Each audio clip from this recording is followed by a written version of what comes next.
महाराज, महाराज, अब आप थोड़ा शांत हो जाइए। आपने कल रात से क्षण भर के लिए भी अपनी आंखों को विश्राम नहीं दिया। अब आप थोड़ा शांत हो जाइए महाराज। हाँ, और मुझको भी कहीं जाने नहीं दिया। कामिनी क्या लौट आई होगी? क्या उसे वो चक्र मिल गया होगा? कल रात्रि क्या हुआ क्या नहीं हुआ कुछ भी तो नहीं समझ पा रहा। रुक्मणी, जब तक कि मुझे इस बात का पता नहीं चल जाता कि यह विषयुक्त फल किसने हमारे महल में भेजे हैं, तब तक मैं शांति से नहीं बैठ पाऊंगा, एक क्षण के लिए भी नहीं। जिसने विष दिया है वो इतने दिनों तक आपकी आंखों के सामने बैठी रही महाराज। तब जब आप कुछ नहीं कर सके तो फिर अभी भी आप उसे बिल्कुल नहीं ढूंढ पाएंगे। महाराज, आप बस अकारण ही विचलित हो रहे हैं। हमारे सैनिक गए हैं, वो लोग कोई ना कोई समाचार तो अवश्य ही लेकर आएंगे। वो देखिए, वो आ भी गए हैं। क्या समाचार लाए हो? महाराज, हम लोग उस दासी को कहीं भी नहीं ढूंढ पाए। हमने उसे हर स्थान पर ढूंढा, इस महल में, यहाँ तक कि इस राज्य की चारों दिशाओं का तिनका तिनका तक हमने देख लिया, किंतु नहीं तो महाराज, उनमें से किसी ने भी कोई भी उपहार इस महल में नहीं भेजा है। तुम इतने सारे लोग मिलकर अंत में बस इतना ही समाचार लेकर आ पाए? हम लोग एक अन्य समाचार लेकर आए हैं महाराज।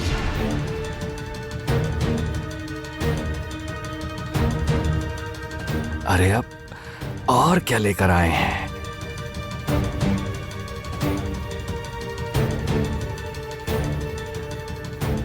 लेकर आओ।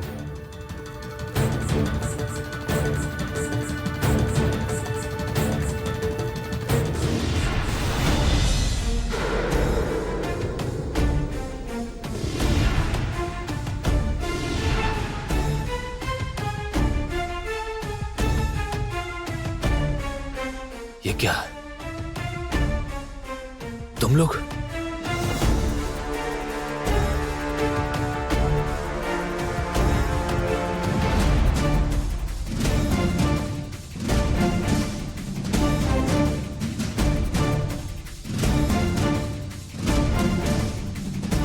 भूल चूक क्षमा महाराज। राजकुमार कंचन ने आपसे भेंट करने की जिद उठा रखी थी और आपने तो घोषणा कर ही दी है कि वो और ज्योत्सना सपेरन अपराधी नहीं हैं। तभी मैं उन दोनों को यहाँ ले आया। बहुत अच्छा किया, बहुत अच्छा काम किया तुम लोगों ने।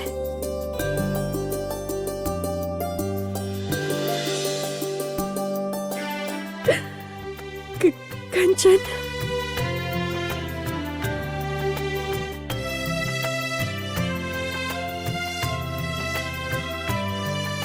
क्षमा कीजिएगा महाराज, किंतु ये लोग तो कहीं भी खाली हाथ नहीं जाते हैं ना। अपने साथ कोई ना कोई संकट भी साथ लेकर आते हैं। पता नहीं इस बार कौन सा संकट लेकर आए हैं। संकट लेकर नहीं आए हैं महामंत्री जी, बल्कि इस राज्य से संकट को दूर करने के लिए आए हैं, सदैव के लिए।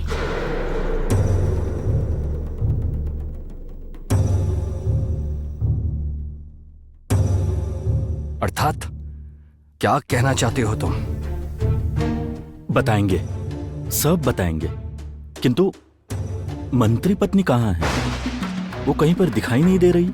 वो तो हमारे परिवार का एक अत्यंत महत्वपूर्ण अंश है। उनके बिना ये सब बातें कैसे हो सकती है? इनकी बातों को सुनकर मुझे ऐसा क्यों लग रहा है कि मुझे कामिनी को लेकर चिंतित होना चाहिए। नहीं, मुझे एक बार कामिनी के पास जाना होगा। क्षमा कीजिएगा महाराज, मैं अभी आता हूँ। मैं आदित्य, तुम कहाँ जा रहे हो? मैं आ रहा हूँ।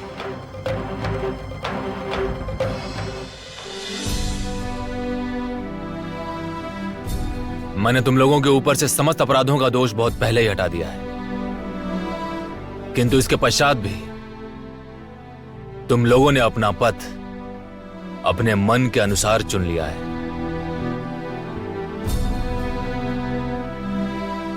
तो फिर पुनः इस महल में लौट कर आने का क्या कोई अर्थ था कंचन?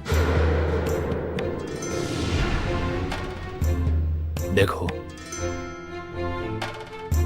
संतान के बिना जीवित रहना हमने सीख लिया है।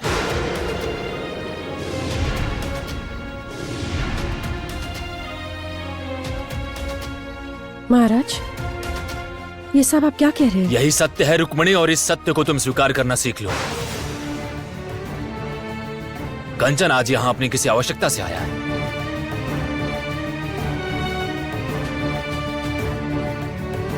अपने दायित्व का पालन करने के लिए नहीं। महाराज, एक राजकुमार सब कुछ भूल सकता है, किंतु अपने दायित्व को कभी नहीं भूल सकता।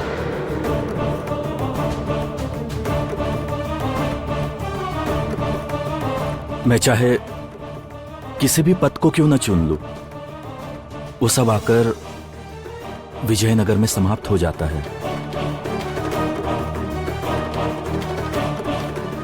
मेरे इस घर में, मेरे माता पिता के पास। क्या करूं अब मैं? मुझे तो कुछ भी समझ नहीं आ रहा।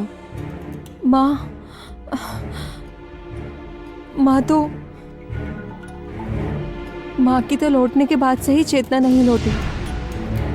माँ की ऐसी अवस्था। ज्योत्सना कंचन के पास क्या इतनी शक्ति चली आई है कि वो माँ को। क्या करूंगी मैं अब? क्या करूं मैं? कामिनी, कामिनी, कामिनी, कामिनी, क्या हुआ? क्या हुआ है तुम्हें? क्या हुआ है? तुम्हारी ये अवस्था भला कैसे हो गई? लक्ष्मी, लक्ष्मी बताओ मुझे ये सब कैसे हुआ? मैं तो किसी आवश्यकता से माँ के पास गई थी और वहाँ जाकर देखा कि माँ ऐसी अवस्था में पड़ी हुई है। और वो ज्योत्सना और कंचन, पिताजी, वो ज्योत्सना और कंचन ने माँ को प्रताड़ित किया। कंचन, महाचक्र तो वहीं घूम रहा है। इसका मतलब कामिनी अवश्य ही आसपास ही है।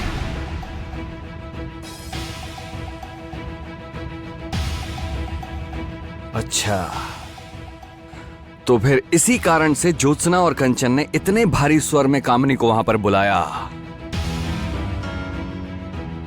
इसका मतलब उनको महाचक्र प्राप्त हो गया है और उस महाशक्ति को लेकर वो लोग यहां आए हैं। क्या?